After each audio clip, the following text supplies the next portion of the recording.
Let's turn my mic up before we start doing this. This is the Observations Podcast. Welcome back to the podcast. I'm Dale Franks. Michael Wade is hooking up even as we speak. He'll be on with us in just a second. As always, it's a pleasure to bring the podcast to you. And we have a couple of things to talk about this week as Michael continues to log on here. The Supreme Court released 4 very important decisions this week, decisions that they're fairly controversial, so we're going to be looking at that. We're also going to be looking at France and what is going on there with the riots in France. Michael looks like he is almost ready to go. I see the OBS logo on screen, so we've got you on audio, Michael. I think you need hear to. Me? I can hear you. Yes. What I can't do is see you because it appears that your OBS virtual cam has not yet been turned on. There we go. That one little button click makes everything so much better. Whenever you click it. It's so confusing. Yeah, it does take. It takes a little while to get this set up. I've been using OBS for years now at this point, and I do basically 5 hours a month of broadcasting outside of the podcast using OBS. And here's the thing: it takes a lot of time to get stuff set up. At a bare minimum, and I have done it. It takes at least 10 minutes to get OBS set up and working properly. And even today, I didn't do it because I was looking up all of these Supreme Court decisions. And so I didn't set my color temperature to give me a warm and friendly look. It looked all cold and blue. So there we go. Now I'm a little friendlier looking and have a little more color. Freshly shaved, no less. By the way. Oh, yes. It looks lovely. Yeah, I even took a shower before the podcast. So did I. What are the chances? Before we get into all the legal stuff, which is quite fascinating to me, what I really want to get into is what's going on in France. Because this is not good. And for some reason, you're way small here. I think you need to be a little bigger. So what I've got just showing here is a whole bunch of pictures that have been taken over the past couple of days in France, and it started off in Paris.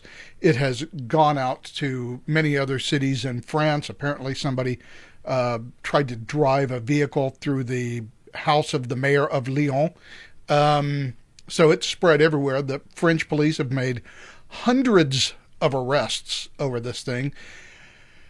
And apparently, the French cops are not happy. Talk about being based. The French police union, one of the unions, the Alliance Police Nationale, came out with this statement. Basically, let's not look at it in French. Let's look at it in English. Facing these savage hordes, asking for calm is no longer enough. It must be imposed. That's about as based as it gets from the police union, which is basically we need to crack down on this stuff, and politicians need to, I don't know what, restore the rule of law as quickly as possible. They are upset. And I'm sure a lot of people in France are. And look, neither one of us are French. Neither one of us live there. I think both of our knowledge about what is going on in France and how these banlieues work is largely academic, right? Yeah, no, I would agree with that. One can't help but wonder, though, if there are parallels that one might draw with what's going on in France with what might happen in the United States. France has had, for the last couple of years, but even for longer than that, fairly unrestricted immigration. And of course, since the migrant crisis, as they call it in Europe, began a couple of years ago when COVID broke out, they've taken in thousands, actually millions, all European countries, really, all members of the EU, Yeah, it's have taken in high in the millions. millions of refugees. And it really started with the Syrian civil war. Yeah, that is true. So it's been going on for a while. And, this is one of the things where the traditional libertarian idea, which treats human beings as little more than fungible economic units, right? And even today, the formal Libertarian Party even treats them that way. Well, we should have all of these people just come in. Anybody who wants to come to the United States should come to the United States, and they should be able to work. Now, granted, the Libertarian Party also believes that all social welfare should be abolished. So, right. And I mean, in all honesty, you can't really do both. yeah, well, actually, Milton Friedman said that Made that very clear. 60 years ago. You can have a welfare state, Yeah. you can have unrestricted immigration. You can't have both. And I think in Europe, where they have very extensive welfare states, this unrestricted immigration has not turned out well. Because, again, from the libertarian point of view, and really the globalist point of view as well, the WEF point of view, the UN point of view, the transnational progressive point of view aligns with libertarianism in this area as well, where they just say, well, people should be able to move freely from country to country without restriction, which sounds nice in theory, like many things in economics sound nice in theory, but it leaves out culture. Now, the problem with Europe is that the vast majority of these immigrants are not from Western cultures. They are from entirely different civilizations. That, I think, is a fundamental difference between European immigration, the immigration that they've been seeing, and the immigration that we tend to get in the United States, which, at the very least, comes from countries who are largely part of Western civilization, from Central and South America. So I don't know that the grievances that the Muslim immigrants have in France, I don't know how much of that is religiously based and how much we would have to worry about that here. Although I think what does have a parallel is an attitude of entitlement that is extremely dangerous and that is pervasive basically in global culture at this point. Absolutely. Well, that's the politics of grievance, right? That is not confined to the United States or even the Western world. This is widespread, and it's essentially a Marxist, ideologically driven thought process. I guess a world lens, Gleichschaltung. It's not something that is limited to only wealthy countries accepting, people from third world countries. I mean, it's everywhere. There's always a grievance, and it's always directed at those who are better off by those who consider themselves worse off. So, at worst, we're just like everybody else, or at best, we're like everybody else. But at worst, we're facing an insurrection. I mean, literally a slow invasion by one culture to displace another. And that's literally what's going on in a lot of these places, especially in Europe, to the point where at least the Scandinavians have woken up when they started realizing, no, we're not doing that. A lot of the French, at least the people, have woken up. But not their government. While all this rioting was going on, no. Emmanuel Macron decided to take some time off to head out to an Elton John concert. I mean, just the sheer mindlessness of these idiots. But it is in France, at least, the traditional let them eat cake method of government. Yeah, it really is. And you know, how's that different than you know, any of these other politicians around here who just completely ignore what's going, you know, Joe Biden going off to his beach house in Delaware while there's train derailments, there's border crises, there's I mean, it's And they they would have no deny that. clue and they don't care. They would deny that any of those are crises.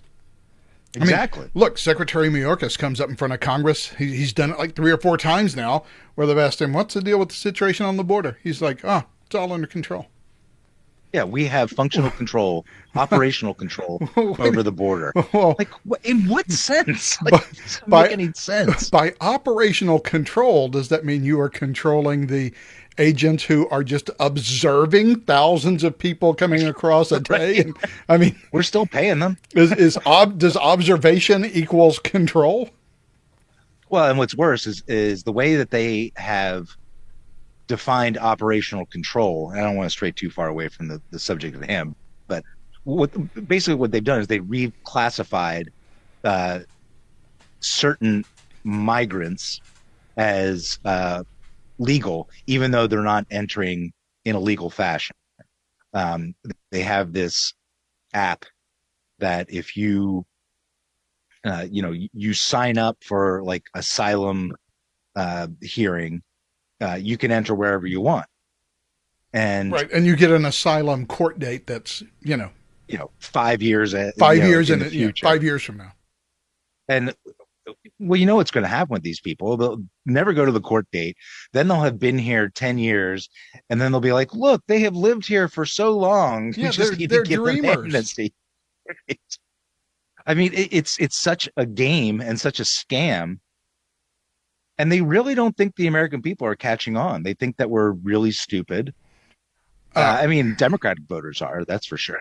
But well, look, uh, they're not wrong as far as I can tell. I mean, the vast majority of Americans are simply not really paying attention to what is going on the border. And I don't know about that. It's pretty unpopular what's going on. Um, I think a majority, like a good majority, 65% or more, are very unhappy with what's going on at the border. And they're seeing it in their own spaces now, well, which yeah, makes it that much more, that's the thing. They're seeing it in their own spaces now. yeah. Prior to Florida and Texas just starting to send plane loads and bus loads of people to places like New York, who had declared themselves to be sanctuary cities when it was a cost-free method of virtue signaling, Right. now it's a problem that they're being Hmm. sent there. So it has budgetary effects What's his that face? they did not expect. Adams, Yeah, New York Eric City Adams. mayor, is sending him back to Florida. Yeah, I exactly. mean, it's just, it's just gotten so ludicrous. I mean, if you wrote a book about some futuristic United States where this stuff was kind of going on, people are like, yeah, this is a little bit, you know, just not very realistic. I can't really believe it. And yet this is what's going on. It's absolutely insane. I think one of the fundamental problems, because we're talking about this attitude of entitlement, um, that is an attitude, indeed, the entire sort of ethnic spoils system that we have Yeah. started to create in the West in terms of our politics. That seems to me to have been an import. That seems to be not to be a Western idea. That seems to me to be an idea that was imported from basically the third world, where that sort of politics is depressingly common. For example, in places like Africa, where I there was going to are say Kenya, tribal, Somalia, yeah, the Congo. there are sort of these tribal quotas and things like that, because many of those countries are not made up of a cohesive society, either ethnically, linguistically, or religiously. And by the way, Yugoslavia ultimately was a Yep. country like that, where you had Oh, all and of the these. Baltics had a similar sense of that. Not quite as bad, but Yeah, so that seems to me to be what has kind of infected our politics, and it exacerbates these problems because it pits groups against each other. Now, I think the French are probably not good at treating people fairly who are not truly French, despite all the governments, talk about, basically anybody from that part of the world that they call La Francophonie, the colonial areas that had French as their primary language.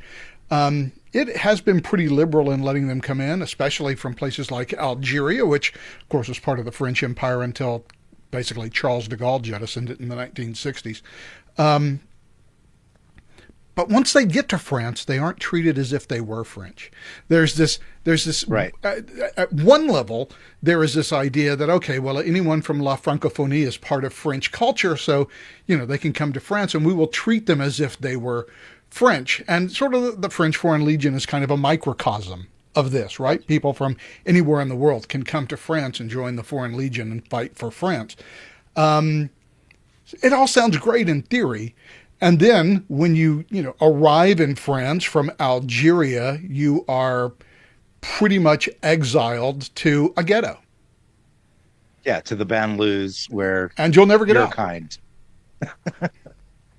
Yeah, and that's true. And it's funny too because France famously does not keep track of statistics of particular ethnic demographics. Everybody's just French, and yet they really don't accept you as French. And they also are big on this multicultural thing. We're like, well, we can all exist together. Well, no, we can't. That's not how culture works. And it's become a serious irritant in places outside of Paris and also within Paris. Yeah, certainly within Paris over the last week, it's been an irritant. Mm-hmm. And But this isn't new. This has happened. Just happened like. Yeah, this has happened before. We had another spate of these riots. What was it, 10 or so years ago, where they were just burning things up every day. I mean, this seems like it's recurring.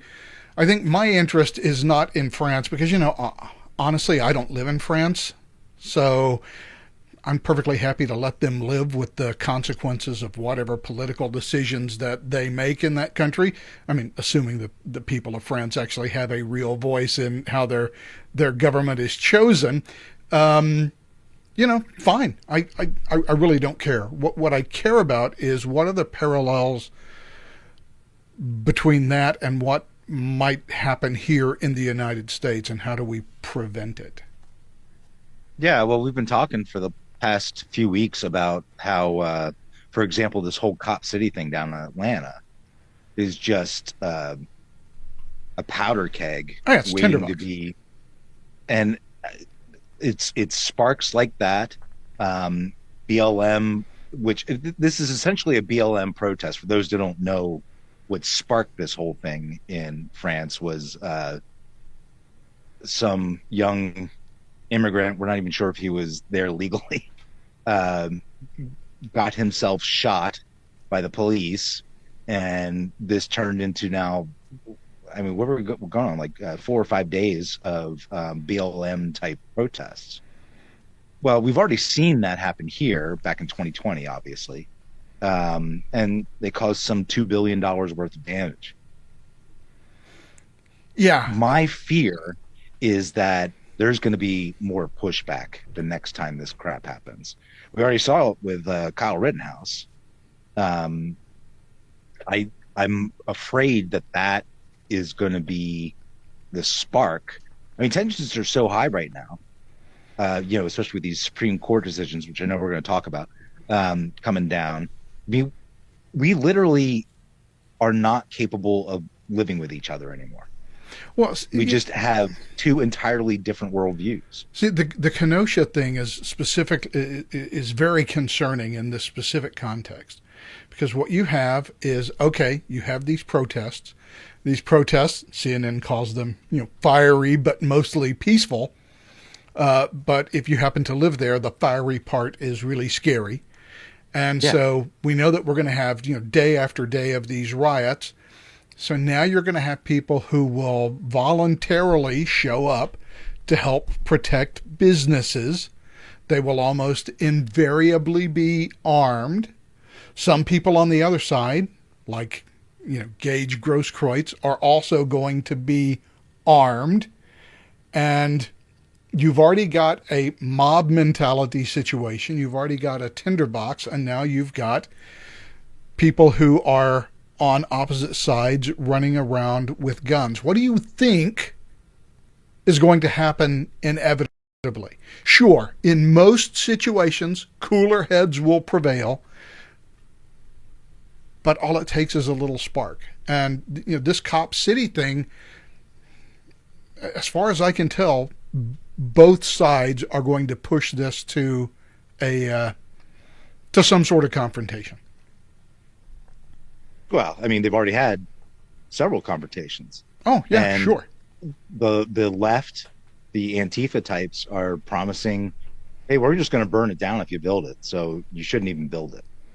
And we hear these sort of threats coming from the transgender community, coming from the BLM community, coming from basically all the far left revolutionary types, of which there are increasingly more. There's, I would not say that they are substantial in number, but they are substantial in voice.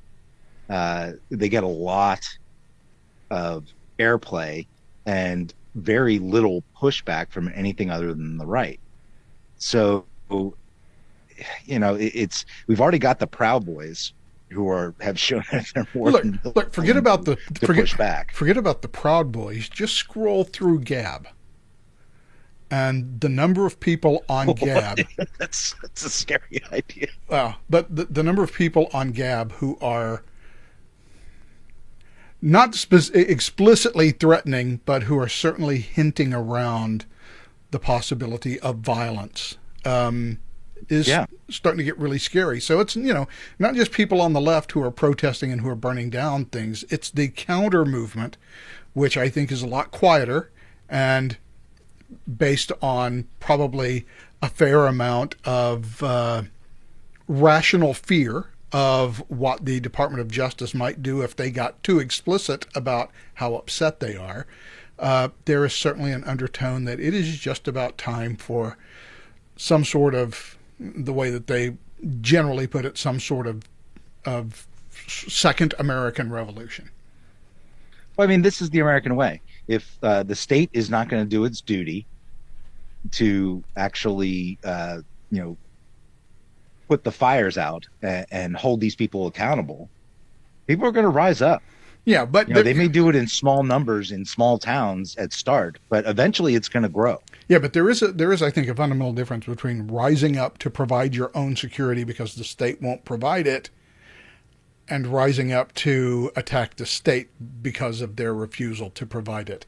There's those are two different steps on There's this a fundamental ladder of escalation. there. Yeah. Yeah. And there are a lot of people who now seem to be much more open, and we've talked about this several times over the past couple of weeks, who seem to be much more open to some sort of violent solution. And I think most people so underestimate how awful the results would be of that sort of violence. Yes.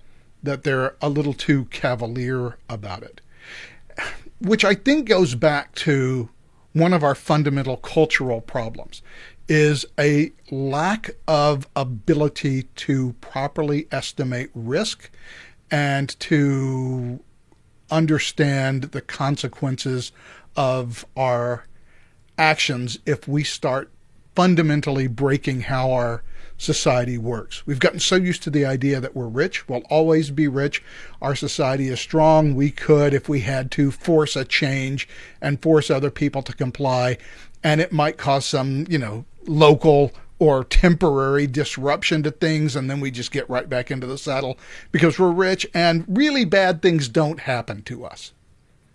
Well, a lot of that had to do, though, with confidence in the competence and integrity of our institutions. And the competency part has been quite challenged for some time now, especially during the Iraq War and the run up to it. And the integrity part is falling apart before our eyes. Without any confidence in the competence and integrity of these institutions, people are they're going to be on their own. The problem is that our cultural assessments most of the time sort of trail the actual reality of how these institutions work. The problem is that for 200 years, Americans operated under the general assumption that some proportion of politicians were going to be crooked. We never get away with that. When we find the crooks, we'll get rid of them. I mean, any political system is going to have crooks. Fine. But the institutions that generally run governance, the crooks can't be too crooked because they'll get caught. And so there is at least some sort of restraint on their behavior. A restraint largely applied because the institutions that do the day-to-day governing in this country were, and in the West in generally, were not corrupt, were fairly immune to corruption, and were fairly even-handed. Yes, there have been periods in time when that was not exactly true. They're also competent. Yeah, and competent. So we put our faith in the managerial class because they seem to be doing a good job. And they made us rich. They did do a good job. And they made us rich. They put people on the moon. I mean, it seemed like our managerial class knew exactly what they were doing. Something happened in the 1970s and that began to shift. And we're now seeing how corrupt all of our major institutions are, how incompetent they all are. And yet we have a 200-year culture of trusting these same institutions. So our cultural experience, or at least our cultural training, lags behind the actual dismal state of the governing class. Sure. I mean, look, Americans are pretty optimistic about everything. Not all of them, obviously. Yeah, but in general, we're an optimistic society, and in general, we've always had good reason to be because things have always turned out well for us, largely because we had a competent and relatively unself-interested, and I hate calling governing class because it's not really a class. Well, it is now.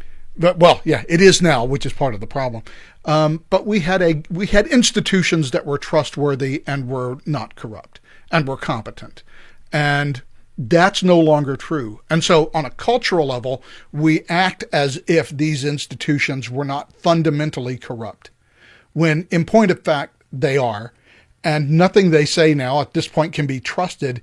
And yet I don't think most people have really grasped the fundamentals of how truly corrupt every major institution has become. And not just corrupt, but nepotistic now. Yeah, absolutely. Yeah, extremely nepotistic. Going on for a good long while now. And it's just gotten worse, unfortunately.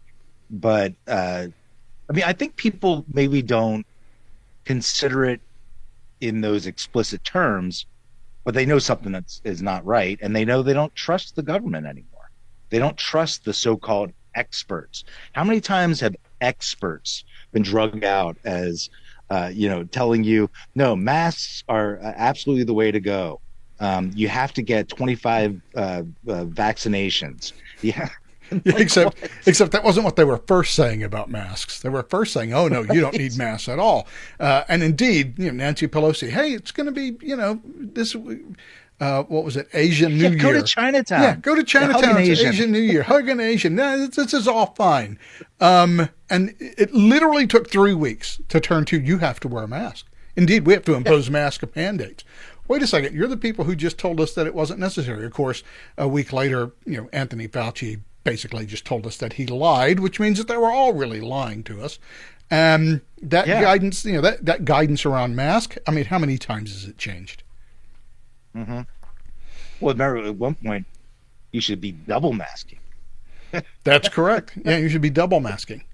And When that came out, I think that the mask was off of everybody's eyes at that point. They're like, "What?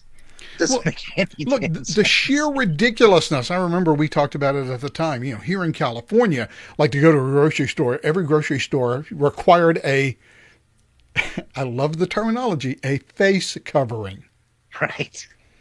So you had people who were just basically putting on bandanas, blue and red cowboy bandanas, tying them around their nose like old west stagecoach robbers, and walking in. And that bandana is not going to do anything. Or It's people not gonna do shit. people walking around with those nylon neck gaiters that you wear, and they would just Oh God. pull them up. Yeah. Okay, I mean technically it's a face covering, but at this point you've now decided we're not going to do something that, if anything works in terms of masking, it would be an N95 mask, right?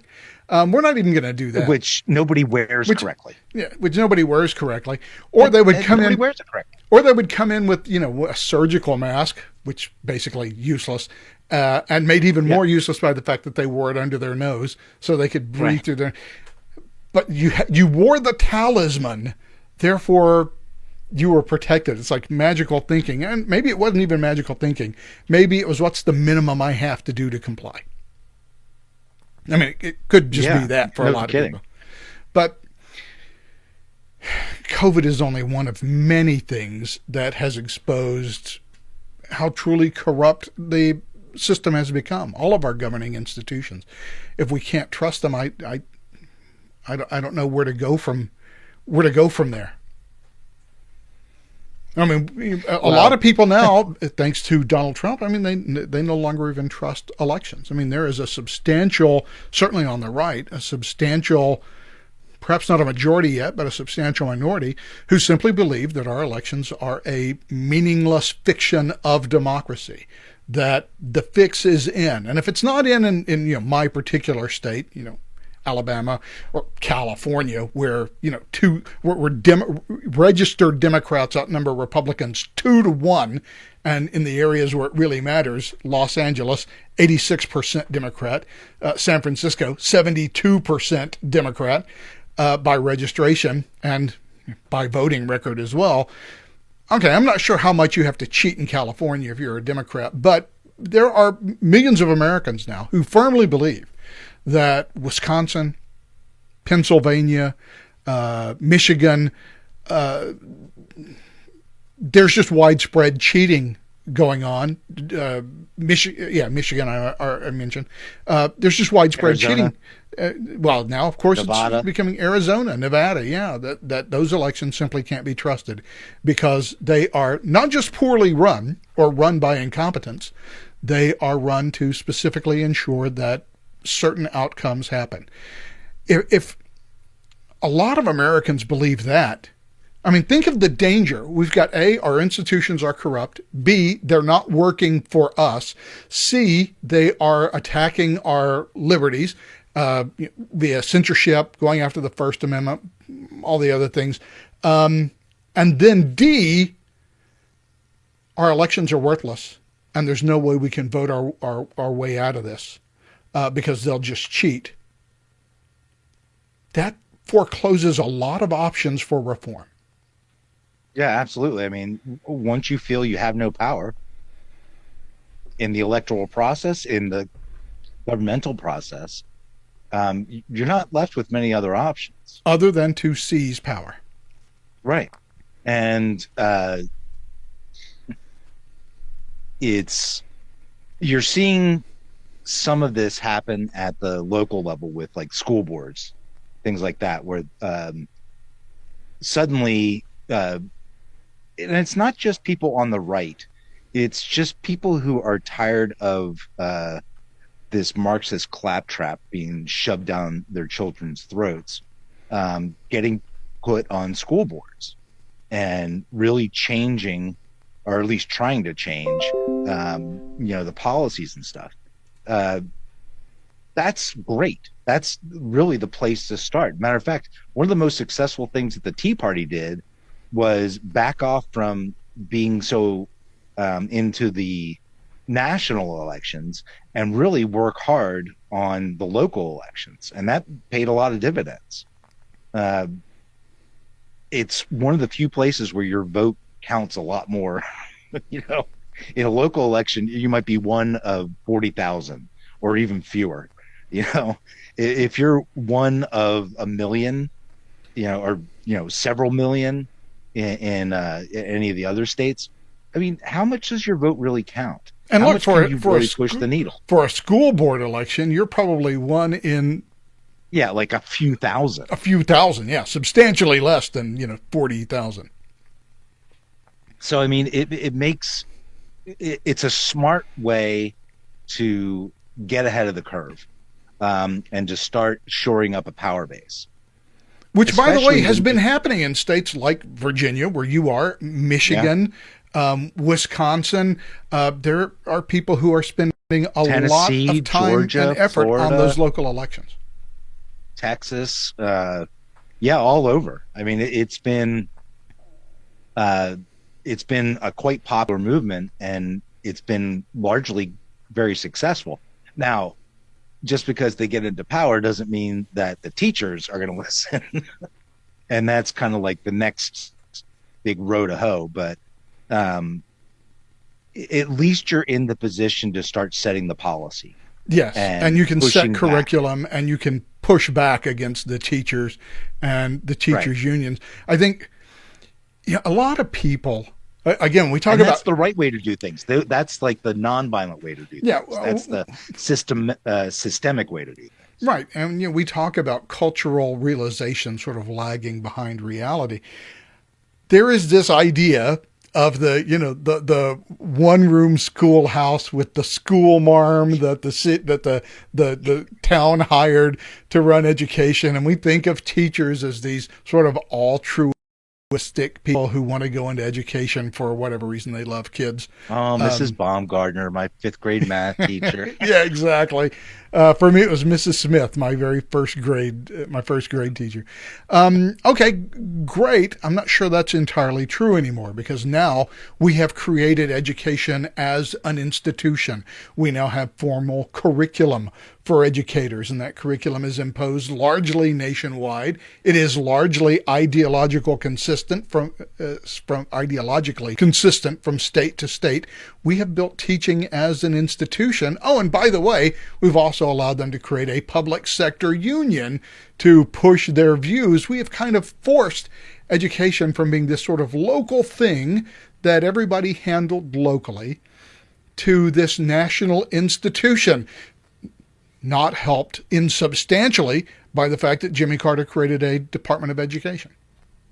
Yeah, and hands out dollars, a lot of dollars, billions of dollars, to each one of these school districts that they can basically use however they want. There's really not a lot of strictures placed on the use of the funds. The only strictures that are placed are on what's taught and how it's taught. So if you don't do what the federal government wants you to do, you don't teach the way they want. You don't teach the things they want you to and how they want you to. You're not going to get those dollars. They're going to be at risk. No. And then on top of that, as an extra layer on the cake, we have, as one of our commenters who's watching live points out, the politicization of the legal system, Oh, absolutely. which at this Yeah, point, lawfare. yeah, the use of lawfare.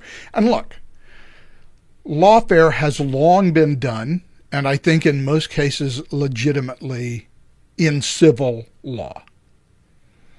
Um, Absolutely. for example, for all that she is lauded, Rosa Parks, who really sort of kicked off the anti-segregation movement. I mean, this was not an innocent afternoon for Rosa Parks. Right. Everybody knew what she was going to do, and everybody knew that they were going to manufacture a case out of this. a case that was extraordinarily easy to manufacture because the law Yeah. was you couldn't sit in the front of the bus if you were black.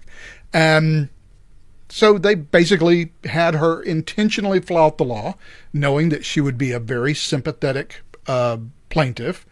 Well, she was And handpicked by the yeah, she was NAACP. handpicked. I mean, she was a participant in this. In fact, And there had been an earlier case. Uh, I mean, like shortly before that, that wasn't quite so successful because of the plaintiff, and so they decided to find a better find plaintiff, a good plaintiff, and you can wage a right? lawfare. And I don't Which think, is great. I I don't have think no there's problems with that. anything wrong on the civil side of engaging in that kind of lawfare, especially in the face of state mandated segregation. That's clearly a Yeah. case where you want to engage in as effective campaign of lawfare as you can. Yeah, when you're challenging unconstitutional laws, I think get your ducks in a row and make the best case you can. Um, it was brilliantly done with Rosa Parks, and we're all the better for it. However, while that is true for civil litigation, the exact opposite is true for criminal litigation. Because once you begin using the criminal justice system to engage in lawfare, there's almost no way that that can be legitimized constitutional. Okay, I'm listening. I'm not sure I agree, but go ahead. Okay, look, if you make prosecution decisions based on people's political leanings, then that seems to me, that politicization of the justice system seems to me to be extraordinarily corrosive. Okay, I see. You're not coming from the defense side, but coming from the Yeah, prosecution yeah. slash The plaintiff problem side. is not that the defense is conducting lawfare. The problem is that the Right. Department of Justice is conducting lawfare. Yeah, no, that is always a problem because that is not the job of the representative of the people. Uh, they are not to choose defendants. They are supposed to take in the case before them and apply the facts to the law, the law to the facts, and decide whether or not it's a charging decision, and then follow through with it to the fullest extent that they can. And you're absolutely right.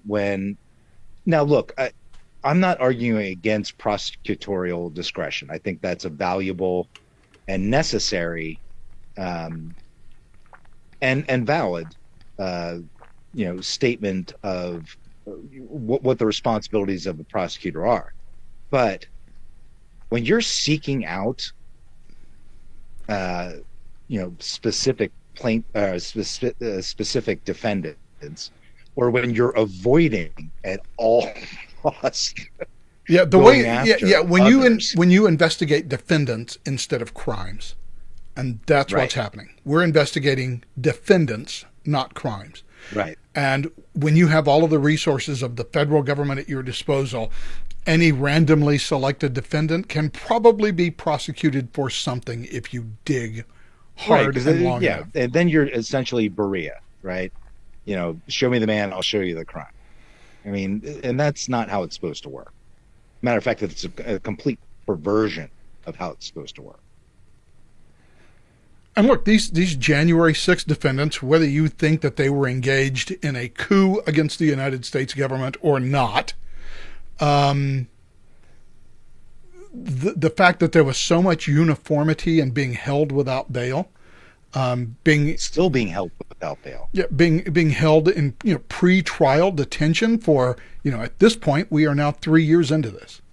This was Yeah. 2016, or I'm sorry, 2021. No, it was And this is 21. So 2021. more This than is 2.5 years. 2023. We're approaching our third year of people being held without bail for largely non-violent offenses.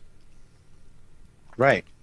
Sure, a couple of Yeah, people. and look, a some of those couple people of people. absolutely. Yeah, Yeah, absolutely. Some of those people should absolutely have the book thrown at them. But the hundreds and hundreds of people they have behind bars and they're still picking up more. Yeah, and by the They're way, still going after people. convicting them eventually of unlawful parading or some such nonsense. Well, then you got like Enrique Taro, whatever his name is, the ostensible head of the Proud Boys, who wasn't even in DC that day, has been arrested, is being held, and being charged with essentially sedition. Yes, well, he communicated with other Proud Boys members, therefore he is part of a seditious conspiracy. Exactly. And, It's mind numbing. and And they can't get a fair trial in DC. I'm at this point not sure where they could get a fair trial, but certainly not in D.C. But I just don't know. This is not looking good. And there's a guy who's a Trump advisor. He's a retired colonel. His last name is McDougal. McFall? No. I actually had it on my phone earlier, and I think I've gotten rid of it. I can't. McDougal, who at this point has said publicly that he doesn't think we're even going to make it to the 2024 election before some serious political violence breaks out. Well, I mean, I don't know that if kind I'm, of falls in line with what we've said. yeah, I don't know if I'm that pessimistic. I would expect that the 2024 election would be the cause of it. I wouldn't expect it to happen before the election. I would expect it to happen after the election, when whoever wins in 2024 is basically seen as illegitimate by half of the country. That's exactly what's going to happen. And that's the problem, is everything has been so degraded, and our confidence in the institution of the vote, our government institutions, our secretaries of state who govern the election, like, this has all been so politicized and just made and polarized that it doesn't matter who wins or who loses. The losers are going to automatically say it was illegitimate. It doesn't matter which side wins or loses. It really makes no difference. Well, ever since 2000, with the exception of 2008 and largely in 2012, every election we've had, the losing party has decided someone else was to blame. They didn't really lose the election. It was the Supreme Court in Florida. It was Diebold, electronic voting. In Ohio. It was the Russians. Right. And on Trump. Well, in 2012, we definitely questioned, okay, I think if I remember correctly, we said, okay, I guess the polls are right. Even though they didn't seem to match at all what was actually going on. Right? Okay, fine. Polls are correct.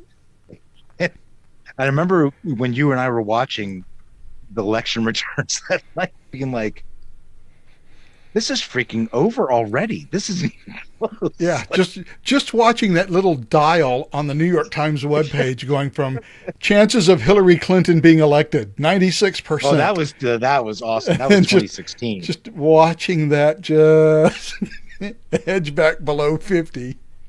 That was kind of awesome. Was worth watching. It's and like you said, since 2000, this has really been kind of de rigueur. Everybody knew that Obama was going to win in 2008. It wasn't even a question. They're going to elect the black guy. It's simply, that's what's going to happen. The second he stepped into the Democratic primary, that election was over. It was over, and everybody accepted. And it was like, fine, okay, whatever. 2012, he should have lost to Romney. It took a while for us to understand how much machinations were going on behind the scenes. Well, also how many Republicans just weren't interested in voting for Mitt Romney. Well, there was also that. It was, I'm not going to say it was an illegitimate election, but it was certainly a questionable one.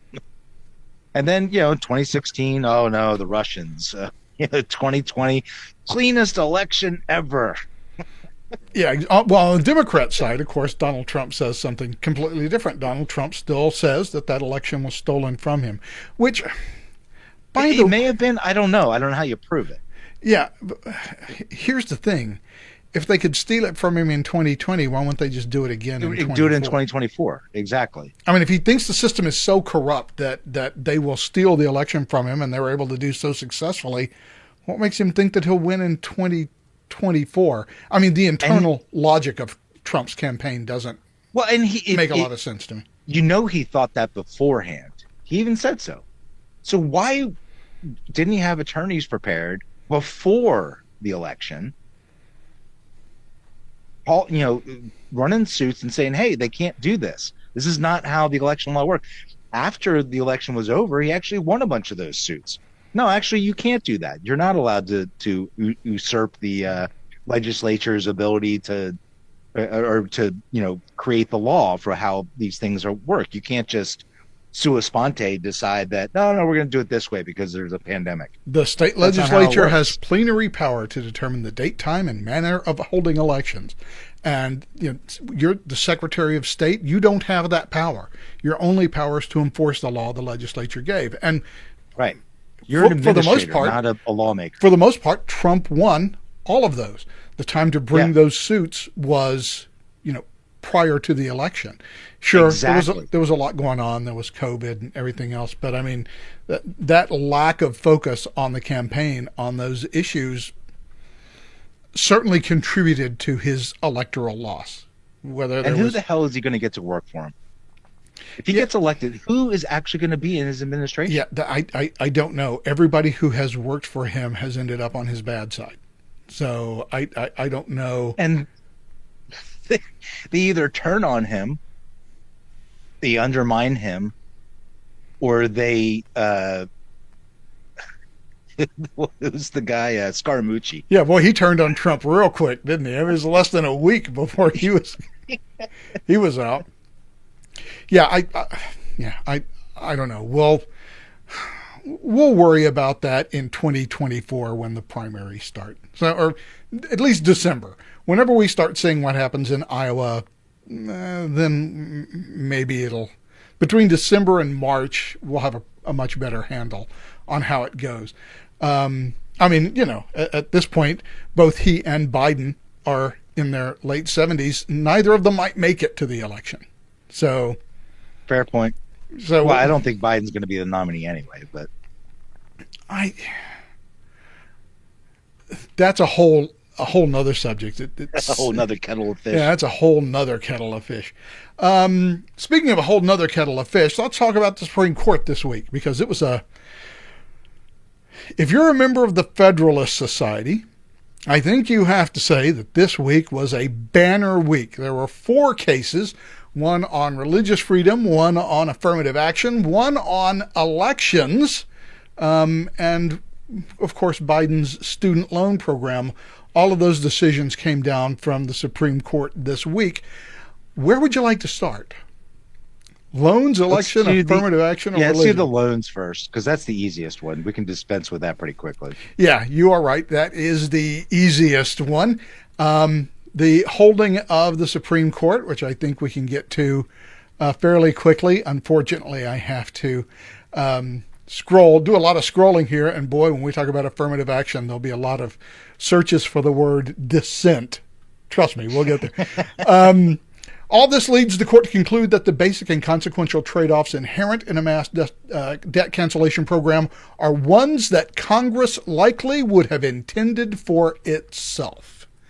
In such circumstances, the court has required the Secretary to point to clear congressional authorization to justify the challenged program. There is nothing in the HEROES Act that provides authorization for a loan forgiveness. I even quoted Nancy Pelosi. Yeah, even quoted Nancy Pelosi. By the way, he didn't have to just quote Nancy Pelosi. He could have quoted Joe Biden. Yeah, who basically said, this is illegal. The Supreme Court is not going to let it stand. There is no statutory authority for this, but we're going to try it anyway and let the Supreme Court say no. And thought was so interesting this week is as soon as the Supreme Court said no, Nancy Pelosi was one of the first to come out going, I'm shocked at how the Supreme Court could just ignore the needs of the American people. Why are you shocked? You told us a year ago that this wasn't going to fly. You told us a year ago that it was illegal. It's the level of cynicism is astounding. I mean, there's almost nothing to say about this. It was, everybody knew this was dead in the water as soon as it was floated, and they pushed it anyway in order to build up votes for the 2022 midterms. And that's all it was. It was literally a cynical, nothing more than a political ploy. Yeah, I was about to say, it was a cynical political ploy forcing a decision that they knew was inevitable, simply so that they could say, see, we would love to help you. We would love to give you the government largesse that you deserve. But yeah, that Supreme Court. But those damn Republicans. Yeah, those Republicans, the ultra MAGA Supreme Court won't allow us to do that. What's funny though is that the White House has actually blamed just Republicans in general for this decision. Just like you realize people aren't that stupid. Maybe your voters are, but most people are pretty aware that no, it was the Supreme Court that did that. The Republicans didn't put him there. Trump put him there. And Bush. Yeah, both Bushes, right? Yeah, one of the things I found amusing this week was Ilhan Omar, who came out with the same old talking point. Well, so I guess, an average of 70,000 in PPP loan forgiveness is perfectly acceptable, but an average of 5,000 in student loan debt forgiveness is not. I'm sorry, but you voted for the PPP program. You voted for making those loans forgivable, and you put it into the law that those loans would be forgiven if the businesses who received them met certain criteria that were specified in the law. That does not exist in the Education Act. If you wanted it to exist in the Education Act, if only you were the member of some, I don't know, lawmaking body who could set policy via legislation for paying back student loans. Mm-hmm. And by the way, you had 2 years. Yeah, that's right. From 2021 till 2023, you had 2 years to pass such a law. You could have, in fact, probably forced through. You ran the House, so you could undoubtedly have gotten. That's what I was about to say. Yeah, you've undoubtedly got the Education Act there, and then you've got a 50-50 Senate where you have the tie-breaking vote. Now, okay, maybe you'd have lost Manchin and Sinema, and you would have lost, 51-49 anyway. Well, I don't know, but maybe you could have gotten them on board. The fact is, you didn't do it. You didn't try. You didn't write the legislation. What you did is have the president try to do this via an executive order through the Department of Education. After he said, actually, that's not true. Didn't somebody floated a bill to do that and it got defeated, as I recall? So there was a bill. It wasn't from Ilhan Omar, but if I recall correctly, there was a bill floated to actually give loan forgiveness, and it failed. It may have passed the House, but it failed in the Senate. If I'm remembering correctly, maybe I'm not, but I'm pretty sure that there was something that happened along those lines. Or maybe it just never even came to a vote. Yeah, in either case, that is the appropriate method for having this loan forgiveness. I mean, remember, whenever we decided all of the money that we decided to pay out for the economic crisis in 2008, that was all done via legislation. Yeah, that's right. Yeah, the PP loan program is and I think there was more than one, is all legislation. Yeah, PPP was all done specifically through legislation with the loan forgiveness portions built in, where if you did, Right. if you didn't fire all of your people, it all of a sudden magically became a grant. Okay, great. Those are the conditions you made, and the conditions in the Education Act are the conditions that Congress at the time made. If you want to change the rules, you can. You're in Congress. It's your job to change the rules. So Yeah, change and them. remember too that Congress took over student loans uh, during the Obama years. Um, and while there may be banks that service the loans or other financial institutions that service those loans, they're all basically federal loans. Matter of fact, I remember Maxine Waters had how she's on the finance committee to me is I but she was on the Senate Finance Committee and House. or the House Finance Committee, and she was ruling these bank executives from like Wells Fargo and Citibank and whatever else, and she's like, "Why are you allowing this to happen?" It's like, we haven't serviced any student loans in about 5 years. Like, we have nothing to do with it. Y'all took it over, remember? Yeah. Well, and by the way, have made it impossible to discharge student loans through bankruptcy. Yeah, that's absolutely true. Just Yeah, changing that portion of the law alone yeah. would raise a lot of red flags to these lenders. It is interesting because I've dealt with enough bankruptcy law to understand. So one of the great things about bankruptcy law is it's all right there. The rules are very clear. They're very uh, well thought out, at least in terms of understanding what's going on. And so it's not like going to a typical statute where it refers back to some other statute or some other. It's just right there.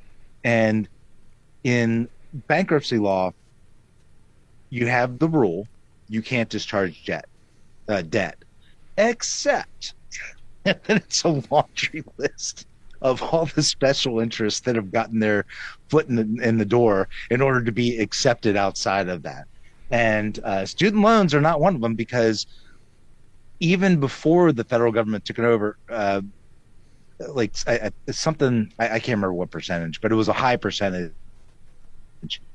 Student loans were guaranteed by the federal government, Right. so you can't discharge your taxes either.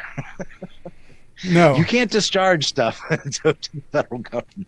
Yeah, it would be nice to be able to discharge taxes through bankruptcy, but unfortunately Yeah, that's not how it works. that's not how it works. The government has created at least one carve out for itself. Um, I wish so for sanctuary so that I can just go to and then I'll just okay, here's all my shit. I just need enough money to go to some other country. all right, so that takes care of loans. So we have the elections, which probably I don't know that we want to talk all that much about. Basically, it said that, hey, just because states have the plenary power to set the time, manner, and place of elections, it doesn't mean that they have complete control, especially over. That they can't be overseen, right? And I think the court got it right on this one. A lot of people on the right were not happy about this, but I think the court got it right that regardless of whether or not, and I think the Supreme Court does uh, bolster this argument that the the state legislatures do have what it says in the Constitution. They have the authority, the sole authority, to set the time, manner, and place of elections. But that doesn't mean that their decisions aren't reviewable. And that was really the crux of the entire case. I think the Supreme Court got it right that they need to be held in check as well. Yeah, that right there. Yeah, the election clause does not exempt state legislatures from the ordinary complaints imposed by state law, and federal courts must not abandon their duty to exercise judicial review. although there was an argument to be made that this case was mooted because of what the North Carolina Supreme Court ultimately did, and one of the That's dissents true. is Yeah, we should that's not really true. have adjudicated this case because it was mooted before it was mooted by That's the actually North Carolina Supreme Court. huh, it's a very esoteric argument that's really only interesting in Supreme Court interpretation. But you are right that because there's a very good argument that because this particular case was already mooted because the North Carolina Supreme Court changed hands and um, decided differently than the original court had, that there was no case or controversy anymore. But because it applied to so many other states, I think the Supreme Court was correct in at least delivering an opinion that avoids any unnecessary future litigation. Look, you're subject to judicial review. It's you can't get away from that. And by the way, that's a hell of a majority right there. I know, right? Roberts, Sotomayor, Kagan, Kavanaugh, Barrett, and Jackson. Well, I'm not sure what these ultra MAGA judges like Kavanaugh and Barrett are doing, but okay, interesting, Now I haven't read the interesting result. dissent, and uh, I would I would like to see what Thomas argued, but um, We'd have to do a lot of scrolling here to yeah, to get to we that. don't want to do that.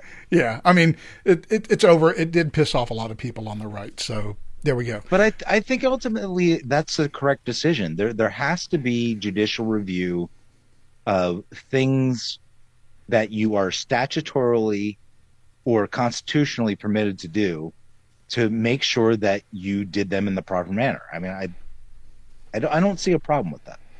All right, well, let's move on to Creative LLC versus Alanus, which is the religious liberty case. Basically, This is a big one, actually. you will bake the cake,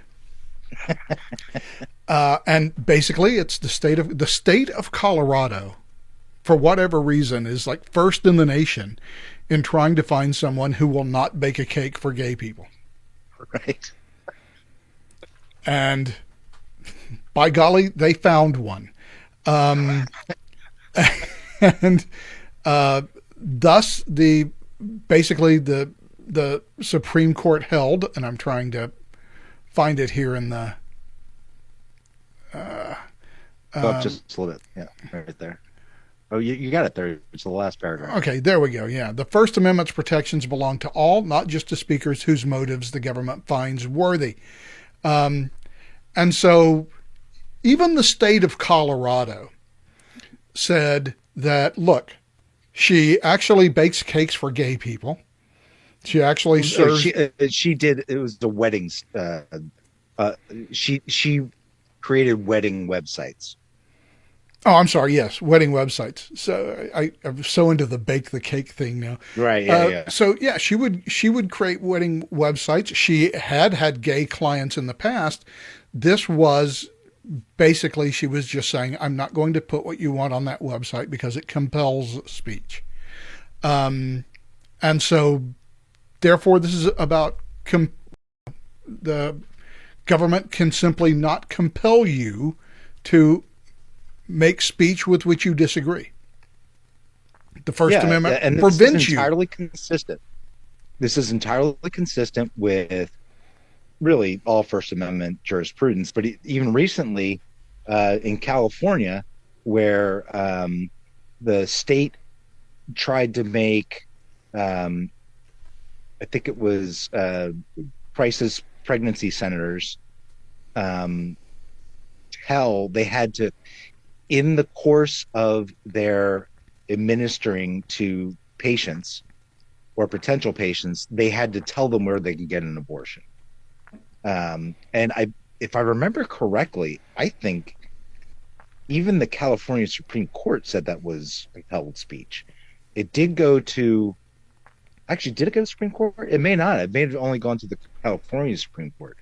So even in California, this was seen as a major violation of First Amendment rights, and it is. Um, this whole entire commission uh, has which also did the Jack, whatever his name is, the master. He was the cake guy. Yeah, I mean, I'm still really disappointed in Kennedy with that decision, where he's like, well, it's obviously they were going after him, but I'm not going to say that this is unconstitutional. It's like, what? Yeah, It's well, clearly yeah, unconstitutional. I've got a lot of problems with Justice Kennedy. I mean, and thankfully they did the right thing. Yes, this should be struck down. That entire commission is out of bounds. You don't get to tell people what they have to say. You can't do it. It's legally forbidden. Yeah, We had this whole thing called the First Amendment. It's real. It's actually powerful, and there's a reason for that. yeah. And by the way, this does not touch one of the counter arguments that we've been hearing ever since this decision came down. I say ever since. I mean, it's been a couple of days. 6:30. One of the arguments that have been made since this decision came down is that, well, this essentially means that you can discriminate for anybody for any reason, and that's not what it means. I mean, it doesn't touch the public accommodations portion of the Civil Rights Act of 1964. That is Yeah, you still got Hotel of Atlanta. I mean, you still got. I mean, it didn't even cut into that. It's actually complementary to it. This all this says is that you cannot be compelled to say things or create things that go against your convictions. That's all it says. It's really not a burden on anybody. It's removing a burden, even if and your imposing convictions, burden, but from the state. even if your convictions are unpopular. Mm-hmm. Well, especially because you don't have to Popular worry about it if your convictions are popular. popular speech doesn't need to be protected. I mean, Exactly. it's a simple principle. Nobody is going to come after you Right. for If everybody saying the agrees with things you. that everybody agrees with and that the government supports. And Right. you know this attempt to reframe the First Amendment. Oh, you have freedom of speech as long as it's the correct speech, whatever that is. No, that's not how it works. Popular Literally the speech opposite. doesn't need protection. Right. Only unpopular speech. So that's caused a lot of agita, but not. And this is the one that really gets me, and that is the Students for Fair Admissions v. Harvard, and by extension also It's caused a lot of. the University The of North crazy Carolina. thing about the reactions to this is, I don't even think people understand what they're saying. They don't understand. This had nothing to do with white people. It actually had to do with Asians, and who were absolutely being discriminated against. They had tons of evidence that they were being discriminated against. They had admissions that they were being discriminated against. This was the easiest case in the world. And by the And way, finally, it applies largely to Harvard and UNC. well, those are the two defendants, but yeah. But Harvard's program and UNC's as well, but Harvard's program was specifically egregious in the way that they were implementing it. I mean, Right. They basically, literally had quotas. yeah, Harvard had quotas and said we can't have too many Asians. Right. Okay. Okay.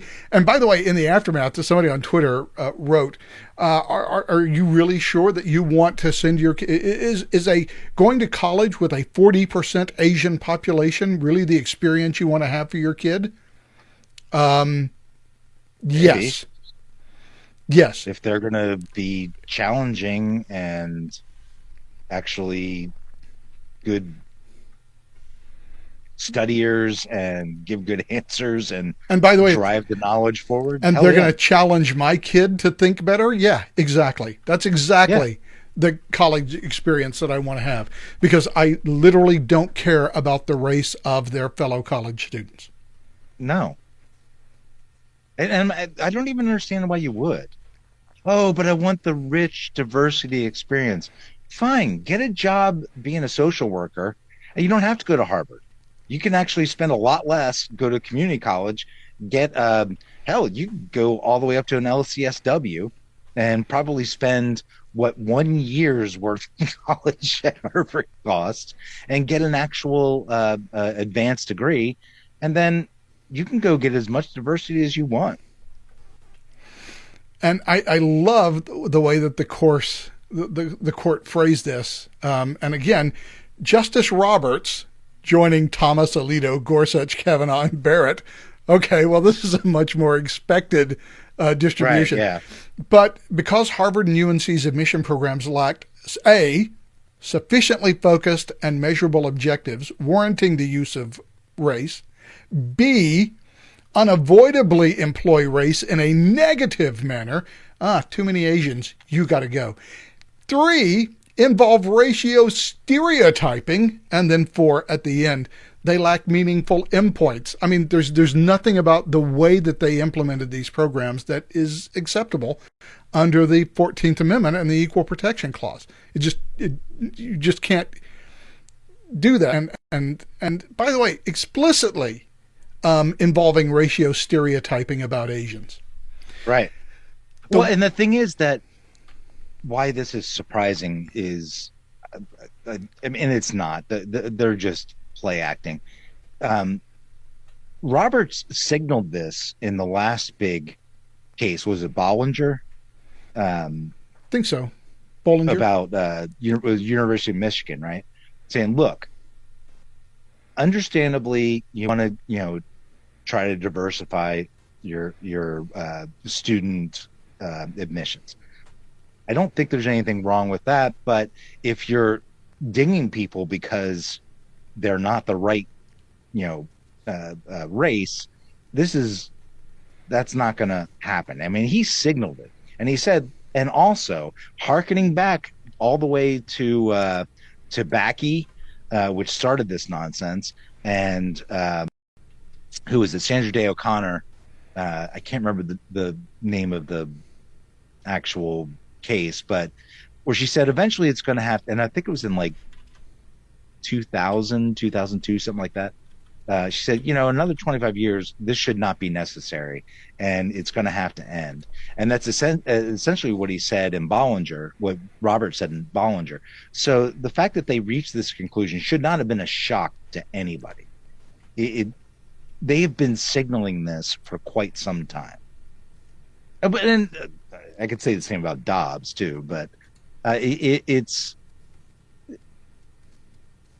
ridiculous that this came out of the blue. This has been a slow rolling, hey, get your shit together or we're going to strike it down. And they didn't. And so the Supreme Court did what it said it was going to do.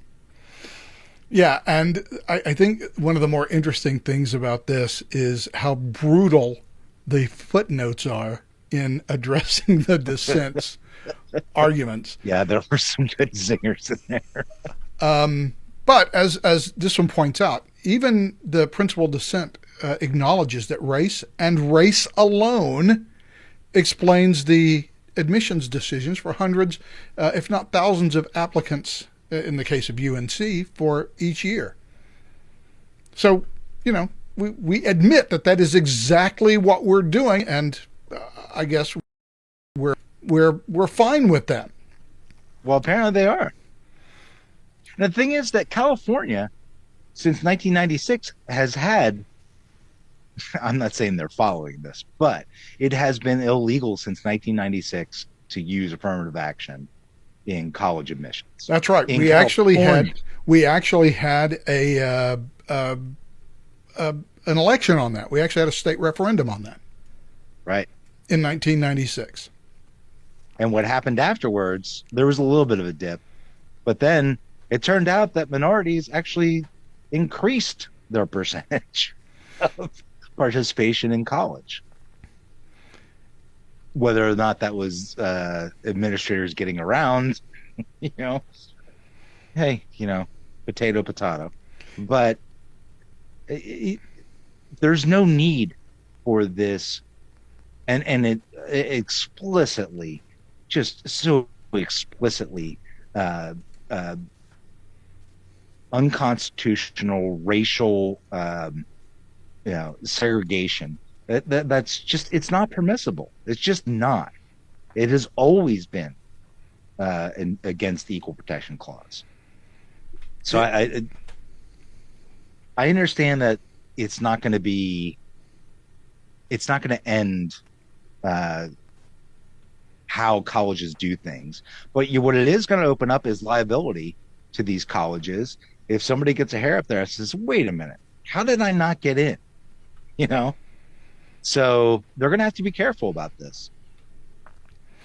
yeah, well, there's just a lot of talk about the dissent in the opinion of the court and how bad There the was. dissents were, and there were really two dissents. There was Sotomayor's, and then there was Justice Jackson, who had her own dissent as well. I am really kind of scared about Justice Jackson. I thought that she was at least intelligent. Um, she's not showing that. I like Elena Kagan is clearly smart, super smart, very well versed, I disagree with understands the her on law. about everything, but yes, she is. Right, exactly. And I have no problems with that. Ginsburg was the same way. I had no problems with her because she was just very, very, very smart and very well versed, understood the law, and could make a cogent legal argument. Kentanji Brown, holy crap, she I don't think she understands anything. And Sotomayor, I've always been skeptical of, but I did I, not think Sotomayor was well qualified, no. but Oh, by the way, did you see that letter from Lawrence Tribe? I don't know which one you're referring to now. So Lawrence Tribe, I can't remember. I think it was to. So when Sotomayor was nominated, the nominating committee, I think, had reached out to him, and he sent a letter telling them she's nowhere near as smart as she thinks she is, and she's a bit of a bully, and she's probably not really qualified. I think he should go in a different direction. And that's Yeah. Lawrence Tribe. Well, look, as far as Jackson goes, again, one of our commenters says about Jackson, she's an ideologue who wants to craft policy. That's very apparent. So I don't think that Absolutely. so Yeah, I don't think that absolutely. this dissent, contra sort of what you've said, I don't think this dissent is an assessment of her intellect as a lawyer. I think this is Well, here's the problem. clearly an ideological statement that she is making. I don't like that, but I It don't think I wasn't would necessarily jump the to saying dissent it's in this case. Actually, no, I think it was in this case where she cited something about how black babies, um, and this was she was citing from an amicus brief. She cited somehow how black babies have double the chance of living if they have a black uh, doctor. This was ludicrously wrong. Um, Even the statistics from the study she was citing say that it was something like 99.6% of black babies survive with a black doctor, 99.5% like survive with a white doctor. And it didn't control for the fact that of those who are more likely to be in a neonatalist care, that means that they're in serious condition when they're born, which black babies unfortunately are. Uh, the percentage of white doctors in this actual profession to black doctors is something like 98 to like 1.2% or something. Yeah. And Well, so, look, again, it's all ideologically driven. I don't think it's that's it's exactly right. That's my intellectually point. driven. Um, Yeah, she's not using intellect. She's using emotion and uh, received wisdom that isn't wisdom, and should not have been received in the first place. yeah, I think it's an exercise in, again, it's not an exercise in legal reasoning. It's an exercise in ideological conformity. Yeah, absolutely. And That's exactly right. I think there is among many people, and apparently among Justice Jackson as well, an idea that this sort of ideological imposition into an opinion is every bit as acceptable as legal reasoning, and perhaps superior to it, depending on the topic, which in this case, of course, is discrimination.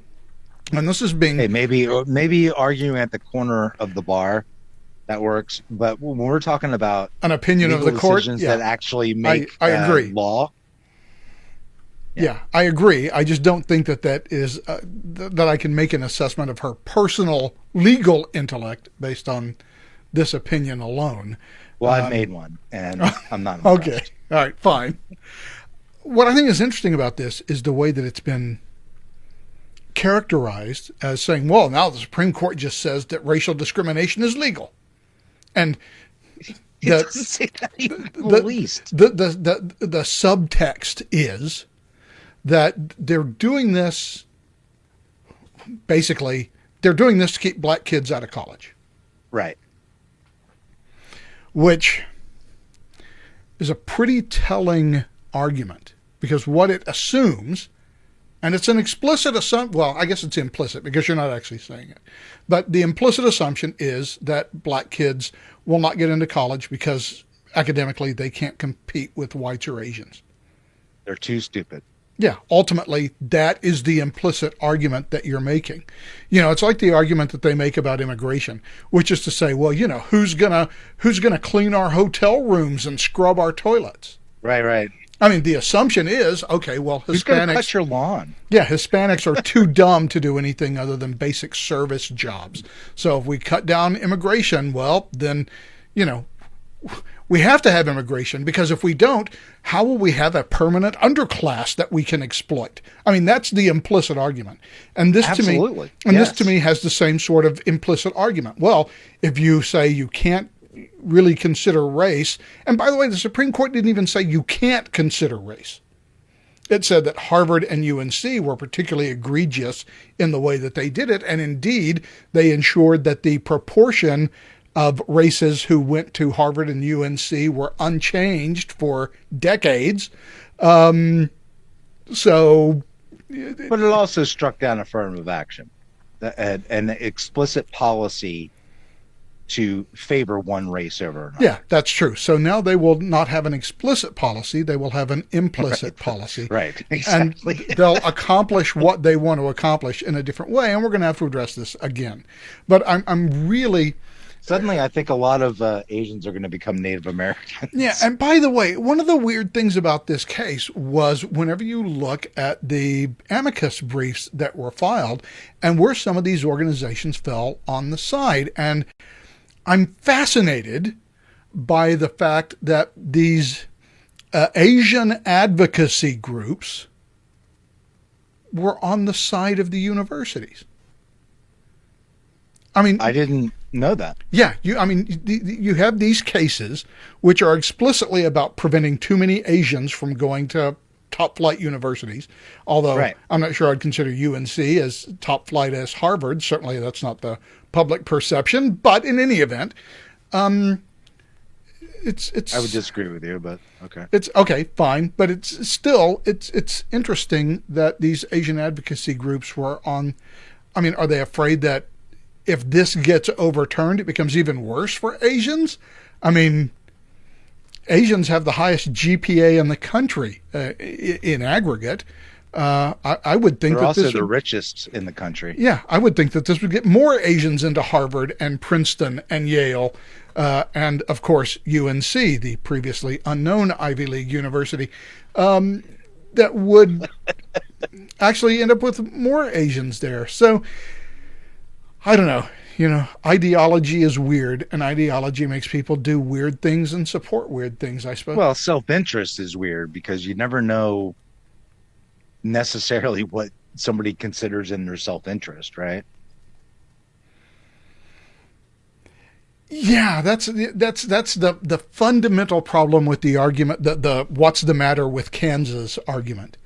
Exactly. Why do people vote Republicans when it's so clearly against their best interests? Well, hold on there, Sparky. You don't get to tell me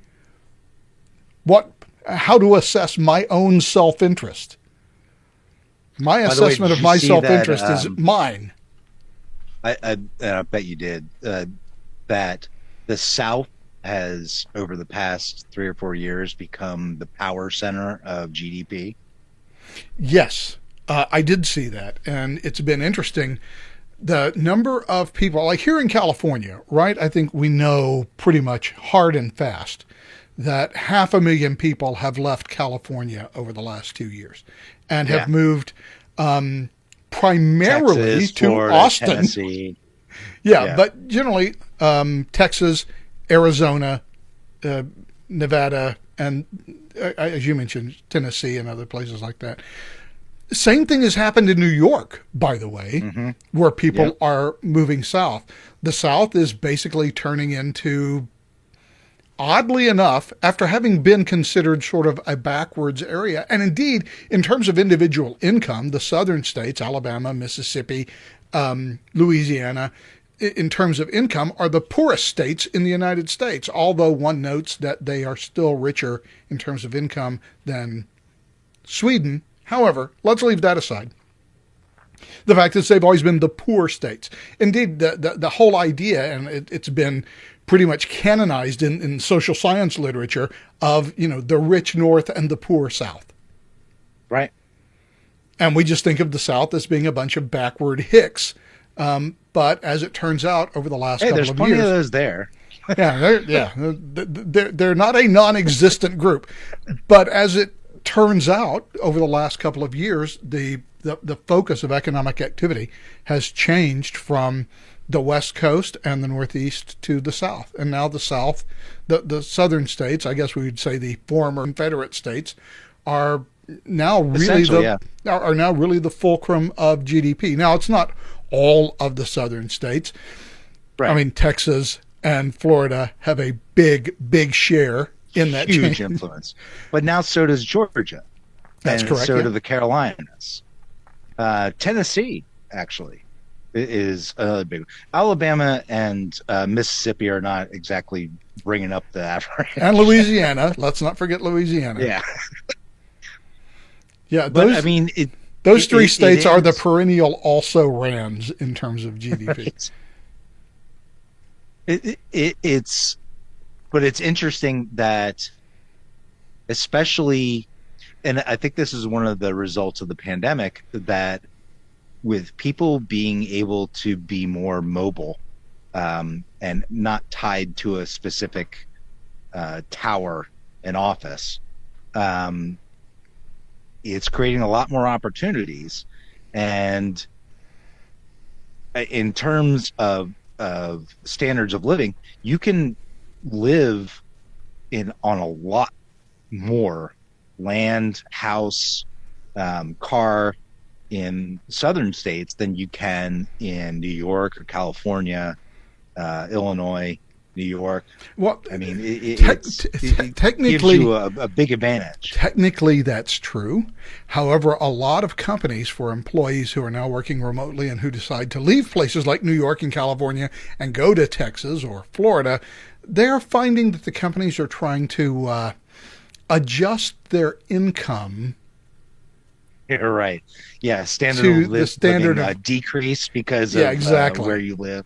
Exactly. Which, by the way, brings up an entirely different issue that, since it's 6:30 out here, we don't really have time to discuss because we're an hour and 35 minutes into this, which is because so many people are working remotely like this, occupancy rates in places like California and New York for offices are down 40%. It's scary. If you know any commercial real estate people, they are shitting their pants right now. I don't know how we avoid another real estate collapse in the commercial sector, but but we will have to leave that bad news for another time. Well, at least we ended on a sour note. Yeah, at least we managed to throw something pessimistic in right at the very end. Michael, as always, a pleasure. We'll talk to you next week. All right, buddy. You've been listening to the Observations podcast with Michael Wade and me, Dale Franks. Thanks for listening. Hopefully next week I'll have this bottom tooth back, and I won't look like I myself am from Louisiana, Mississippi, or Alabama. Have a great week. We'll talk to you again next week. Until then, so long.